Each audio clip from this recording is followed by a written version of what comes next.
Assalamualaikum my dear fellows, welcome to my YouTube channel. Today we can learn about mammals orders. In previous lecture we can discuss about characteristics of mammals, evolution of mammals, general introduction about mammals. I have divided this lecture into three parts for your easiness because I know that it will be very boring if I learn you in a single lecture. First of all हम इसका introduction देखेंगे. There are 19 orders of mammals in the class Mammalia. जो total orders हैं mammals के वो 19 हैं, in which 17 nourishes unborn in the placenta. जो 17 orders ऐसे हैं जहाँ पे जो मैमल्स की नरिशमेंट है, वो मैमल्स की डेवलपमेंट है, कहाँ पर होती है? प्लेसेंटा में होती है. एगलिंग मैमल्स होते हैं, इसके अलावा वो मार्सुपियल्स होते हैं. जो मार्सुपियल्स हैं मोनोट्रीम्स से आगे जाके हम इन सब को डिटेल में डिस्कस करेंगे इंशाल्लाह. सबसे पहले हम मार्सुपियल्स एंड मोनोट्रीम्स को देखेंगे. Monotremes and marsupials together constitute just 5% of the entire mammalian species. जो मोनोट्रीम्स और मार्सुपियल्स हैं, इनकी जो तमाम मैमल्स हैं उनमें कितनी परसेंटेज है? 5% उनमें से मोनोट्रीम्स हैं और मार्सुपियल्स हैं. फर्स्ट ऑफ ऑल हम मोनोट्रीम्स को देखेंगे. मोनोट्रीम्स की डिटेल में को डिस्कस करेंगे. Oviparous and egg-laying mammals. जो मोनोट्रीम्स हैं वो ओविपेरस हैं, इसके अलावा वो एगलिंग मैमल्स हैं, जो वो मैमल्स जो एगलेट करते हैं. इसके अलावा they are only 3 egg laying mammals in existence. 3 mammals की ऐसी स्पीशीज़ हैं जो एग्जिस्टेंस में इसमें डक बिल प्लेटिपस आ जाता है. 2 स्पीशीज़ पाइनी एंटीटर्स की आ जाती है. एकिनीडिया आ जाता है. Unlike most mammals they are not completely warm blooded. जो ज़्यादातर मैमल्स हैं कौन से? मोनोट्रीम्स, वो वार्म ब्लडेड नहीं है, कम्प्लीटली वार्म ब्लडेड नहीं है. जो उनका बॉडी टेम्परेचर है वो लोअर और फ्लक्चुएट करता है दूसरे मैमल्स के मुकाबले में. मार्सुपियल्स. अब हम देखेंगे मार्सुपियल्स को. Marsupials give birth to tiny undeveloped young that crawl to a pouch on the mother's belly right after being born. जो मार्सुपियल्स हैं, मार्सुपियल्स ऐसे मैमल्स हैं जो बर्थ करते हैं अपने अनडेवलप यंग को. मतलब कि जब उनकी बर्थ होती है, जब वो बॉर्न होते हैं तो वो कम्प्लीटली डेवलप नहीं होते. उनकी जो ग्रोथ होती है वो कंप्लीट नहीं हुई होती कि वो इस काबिल हों कि वो बाहर का जो इन्वायरमेंट है उसमें सरवाइव कर सकें.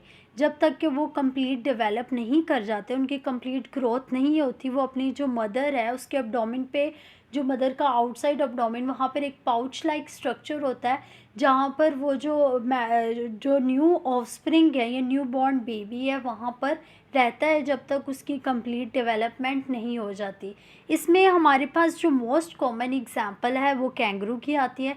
कैंगरू का जो न्यू बॉर्न बेबी है वो जो पाउच लाइक स्ट्रक्चर पॉकेट होती है कैंगरू की, उसमें रहता है जब तक कि वो इस काबिल ना हो जाए कि वो बाहर के इन्वायरमेंट में सरवाइव कर सके, वो मेच्योर ना हो जाए.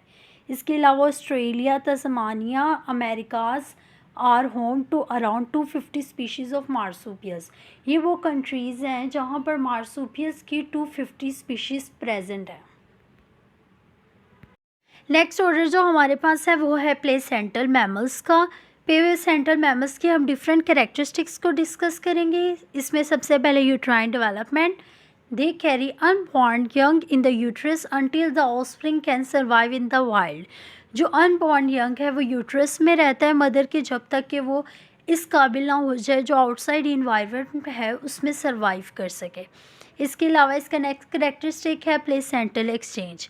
Oxygen nutrition transfer from mother's blood to the baby blood through the placenta. जितना भी ऑक्सीजन है, न्यूट्रिशंस हैं, मिनरल्स हैं, वो किसके ज़रिए? मदर्स के ब्लड से बेबी के ब्लड में ट्रांसफ़र होते हैं प्लेसेंटा के ज़रिए. चूँकि बेबी जो है उसको ज़रूरत है कि वो अपने आप को डेवलप कर सके, ग्रो कर सके, उसके लिए उसको न्यूट्रिशंस की ज़रूरत है जो मदर से ट्रांसफ़र होंगी बेबी के अंदर through placenta. This membrane facilitate the exchange of nutritions and waste as well as gases between the mother's and the developing young. ये मेम्ब्रेन फैसिलिटेट करता है न्यूट्रिशंस को, गैसेस को, कि वो इजीली जो है मदर से डेवलपिंग यंग तक ट्रांसफ़र हो सके without any problem. Gestation period. The gestation period is the time during which the mammals develop in the mother uterus. Gestation period वो period है जिसमें जो mammals है वो develop करता है मदर्स की यूट्रस में, वो जितना भी पीरियड है, वो जितना भी टाइम है, उसको हम कहेंगे वो जेस्टेशन पीरियड है। It's the duration of pregnancy allowing the young to grow and develop before being born. ये वो टाइम है, वो प्रेगनेंसी का टाइम है जबकि यंग वन है वो ग्रो करता है, डेवलप करता है अपनी मदर के यूट्रस में बिफोर द बॉर्न और बिफोर बर्थ। उस पीरियड को हम क्या कहेंगे, वो है जेस्टेशन पीरियड। जो हमारे पास नेक्स्ट ऑर्डर है वो है lagomorpha. They are found world wide showcasing their adaptability to various environments.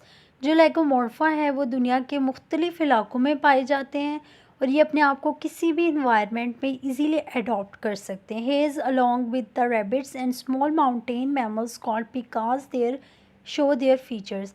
जो लेगोमॉर्फा है इसमें हमारे पास जो एग्जांपल्स हैं वो हेयर्स की आ जाती हैं, इसके अलावा रैबिट्स की आ जाती हैं, और स्मॉल माउंटेन्स मैमल्स जो ऐसे मैमल्स जो कि छोटे पहाड़ों पर रहते हैं उनको हम पिकास कहते हैं। उन सब के अंदर ये फीचर्स पाए जाते हैं लेगोमॉर्फा के। Hares are characterised by double row of incisors. जो हेयर्स हैं उनकी 2 रोज़ होती हैं इंसाइजर्स की, और जो उनके फ्रंट टीथ हैं वो लार्ज हैं, जिनमें से जो सिर्फ 2 टीथ्स हैं वो स्मॉल है। Because their diet is plants. जो है ये है जो लेगोमॉर्फा है वो हार्बीवोरस है, जो इनकी फीडिंग है वो प्लांट्स को फीड करते हैं। जो रैबिट्स वगैरह हैं, पिकार्स हैं, हेयर्स हैं, ये सब क्या है, हार्बीवोरस डाइट है इनकी।